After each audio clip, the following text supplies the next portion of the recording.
सातवीं कक्षा के विद्यार्थियों को मेरा नमस्कार। यूट्यूब चैनल लर्न विद संदीशा में आप सभी का स्वागत है। मैं हूं संदीप शर्मा।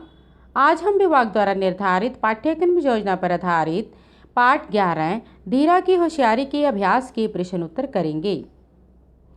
सभी बच्चे अपनी नोटबुक और पेन साथ में रख लें ताकि साथ के साथ ही आप धीरा की होशियारी पाठ 11 के अभ्यास के प्रश्न उत्तर अपनी नोटबुक में लिख लें। शुरू करने से पहले मेरी आप सभी बच्चों से एक रिक्वेस्ट है कि आप इस वीडियो लेक्चर को ज़्यादा से ज़्यादा अपने क्लासमेट्स के साथ शेयर करें ताकि सभी बच्चे समय पर अपना कार्य पूरा कर सकें। तो चलिए शुरू करते हैं पाठ 11 धीरा की होशियारी के अभ्यास के प्रश्न उत्तर। पहले भाग में है, नीचे गुरमुखी और देवनागरी लिपि में दिए गए शब्दों को पढ़ें और हिंदी शब्दों को लिखने का अभ्यास करें। देखिए बच्चों, एक तरफ आपको गुरमुखी भाषा में और दूसरी तरफ आपको देवनागरी लिपि में शब्द दिए गए हैं। आपने इन शब्दों को पढ़ना है और हिंदी शब्दों को लिखने का अभ्यास भी करना है। तो चलिए शुरू करते हैं। छोटा छोटा, पालिश पॉलिश, चुग्गी झुग्गी, ग्राहक ग्राहक, स्टैंड स्टैंड, इनाम इनाम। इसी तरह अगले भाग में है, नीचे एक ही अर्थ के लिए पंजाबी और हिंदी भाषा में शब्द दिए गए हैं। इन्हें ध्यान से पढ़ें और हिंदी शब्दों को लिखें। देखिए बच्चों, एक तरफ आपको पंजाबी भाषा में और दूसरी तरफ आपको हिंदी भाषा में शब्द दिए गए हैं। आपने इन शब्दों को ध्यान से पढ़ना है और हिंदी शब्दों को लिखने का अभ्यास भी करना है। तो चलिए शुरू करते हैं। मौत स्वर्गवास, पैन बहन, खब्बा बायां, तूड़ धूल, बाण रेजगारी, कैद हिरासत। अगले भाग में है, इन प्रश्नों के उत्तर एक या दो वाक्यों में लिखें। देखिए बच्चों, प्रश्न है, पहला प्रश्न है, धीरा स्कूल के बाद कहाँ पर क्या काम करता था? इसका उत्तर है, धीरा स्कूल के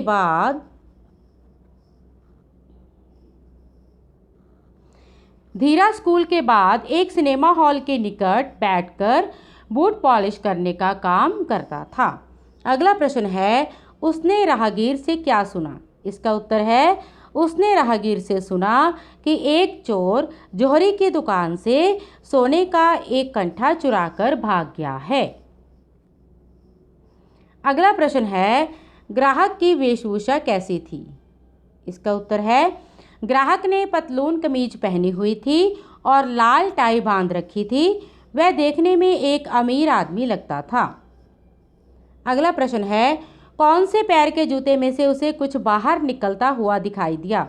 इसका उत्तर है, दाएं पैर के जूते में से उसे कुछ बाहर निकलता हुआ दिखाई दिया।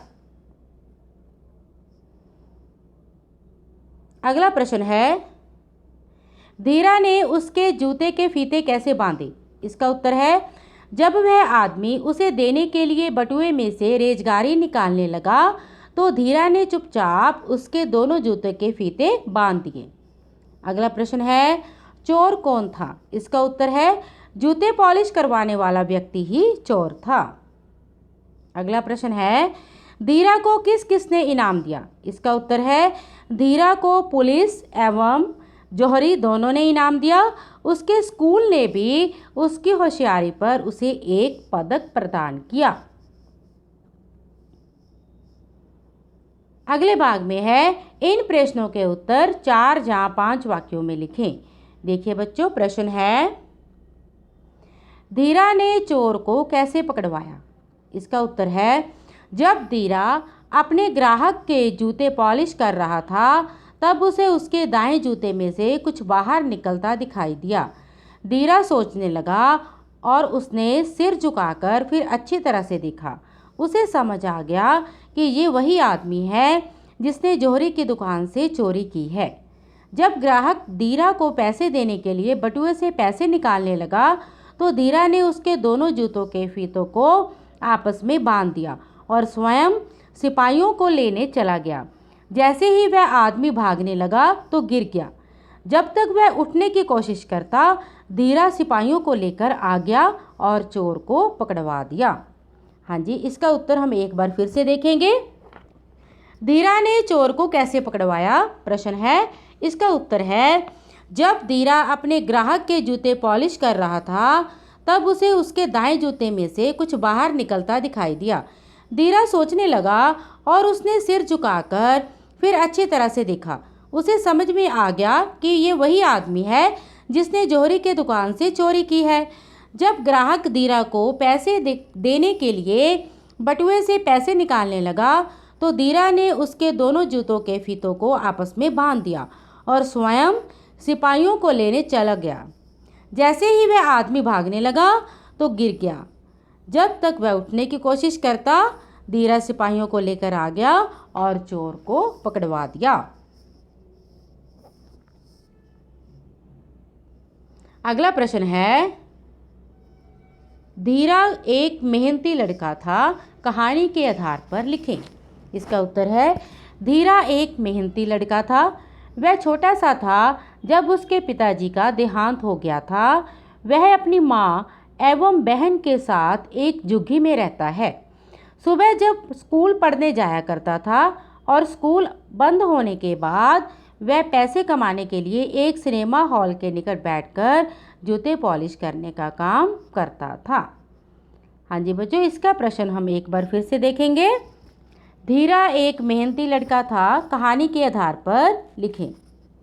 धीरा एक मेहनती लड़का था। वह छोटा सा था जब उसके पिताजी का देहांत हो गया था।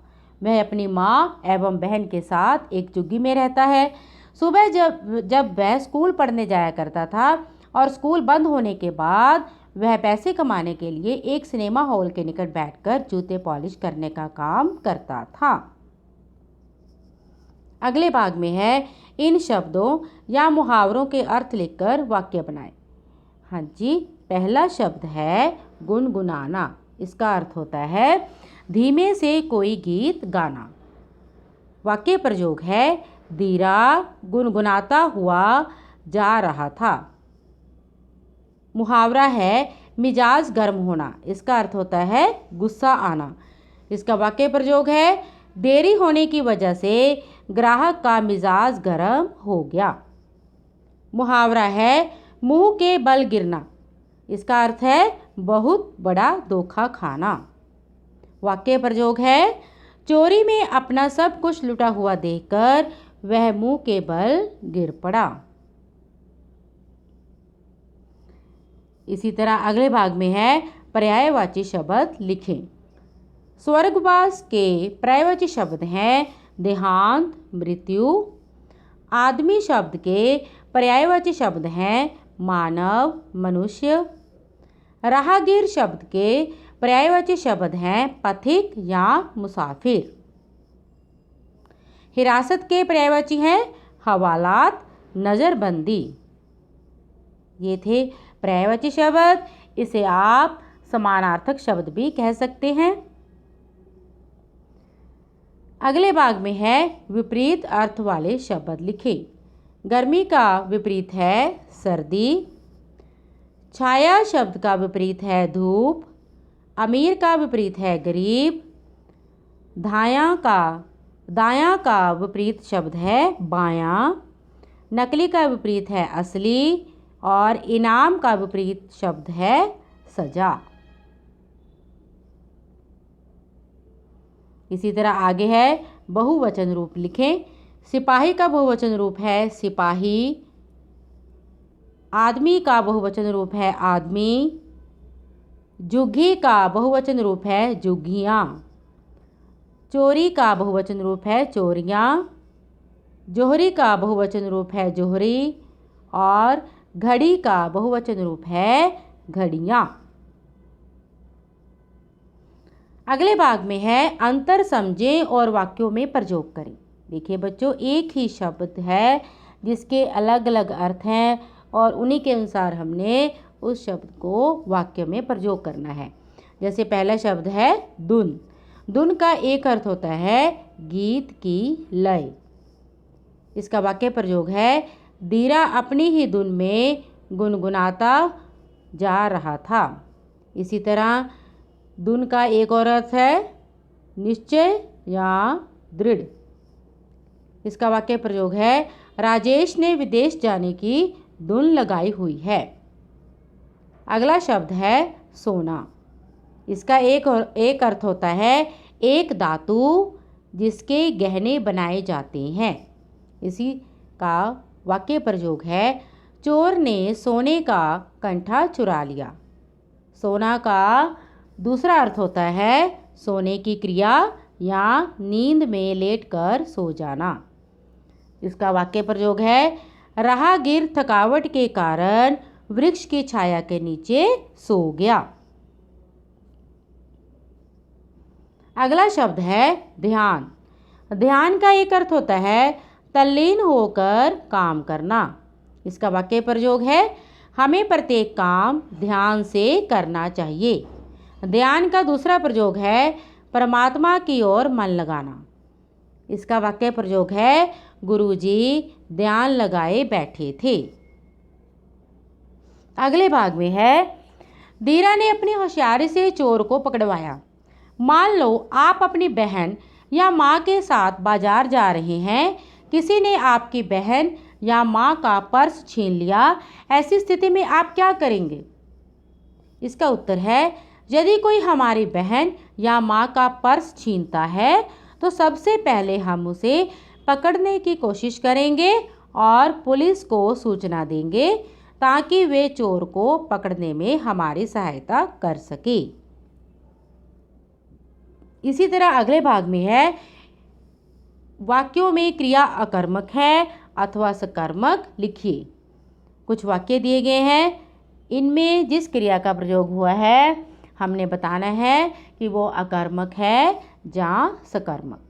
पहला वाक्य है धीरा जूते पॉलिश करता था। इसमें है क्रिया सकर्मक। अगला वाक्य है धीरा घबरा गया। इसमें क्रिया अकर्मक है। अगला वाक्य है वह लपक कर सिपाहियों के पास पहुंचा। इसका जो क्रिया प्रयोग है वो है सकर्मक। इसमें जिस क्रिया का प्रयोग किया गया है वो है सकर्मक। इसी तरह आगे है वाक्य दो सिपाही आ रहे हैं। इसमें है क्रिया अकर्मक। वाक्य है वह एक लोकप्रिय धुन गुनगुना रहा था। इसमें क्रिया है सकर्मक। वाक्य है धीरा बहुत मेहनती लड़का था। इसमें जो क्रिया है वो है अकर्मक। अगला वाक्य है धीरा ने चुपचाप उसके दोनों जूतों के फीते एक दूसरे से बांध दिए। इसमें जो क्रिया है वो है सकर्मक। हाँ जी बच्चों, ये थे पाठ 11 धीरा की होशियारी के अभ्यास के प्रश्न उत्तर। आपने इन प्रश्न उत्तर को अपनी नोटबुक में लिखना है।